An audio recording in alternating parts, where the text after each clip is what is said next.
Welcome to ఎన్టుడే news. ప్రతి క్షణం ప్రజల పక్షం. నా పేరు నెక్కలపూడి శ్రీనివాసరావు. మాది అక్కపాలెం విలేజ్.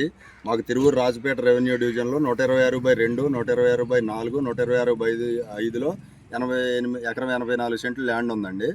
ఆ ల్యాండ్ని కొంతమంది మా బాబాయ్ వాళ్ళు అమ్ముకోగా మా ఆడపిల్లలకి ఇచ్చిందే ఉందండి. అందుట్లో 50 సెంట్లు అక్రమంగా విఆర్ఓ సహకారంతో, ఎంఆర్ఓ, డాక్యుమెంట్ రైటరు, చాముండేశ్వరిదేవి రిజిస్ట్రార్ సహకారంతో కొంతమంది వ్యక్తుల పేర దఖలు చేశారండి. దాన్ని లేని పత్రాలు సృష్టించి దాన్ని మేము తెలుసుకొని వాళ్ళు ఏది ఫైనాన్స్గా తీసుకోవడానికి వెళ్తే దాన్ని కొంతమంది వ్యక్తుల ద్వారా తెలుసుకొని 50 లక్షలు అప్పు తీసుకుందామని వెళ్ళారండి. దాన్ని వెళ్తే కొంతమంది వ్యక్తుల ద్వారా ఫేక్ డాక్యుమెంట్ ఉన్నాయని వాళ్ళు మాకు ఫోన్ చేసి చెబితే మేము ఆర్డీఓ గారికి కంప్లైంట్ ఇచ్చామండి. ఎంఆర్ఓ గారికి, ఆర్డీఓ గారికి కంప్లైంట్ ఇచ్చాం.